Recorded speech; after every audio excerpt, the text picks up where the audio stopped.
Gopalganj sporting পেজের পর্দা থেকে দেখাচ্ছি।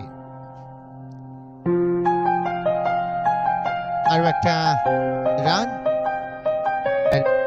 এবার অবশ্য ব্যাকফুটে গিয়ে ড্রাইভ করলেন, বল চলে গেল ডিপ কাভার অঞ্চল দিয়ে সীমানার বাইরে। অসাধারণ একটা চারের মার, হোয়াট এ টাইমিং। অ্যাকশন রিপ্লেটা আরো একবার দেখে নিতে চাই। দেখুন, এই যে দেখুন কিভাবে তিনি এই শটটা করেছিলেন এবং কাভারি জন দিয়ে বল পাঠিয়ে দিলেন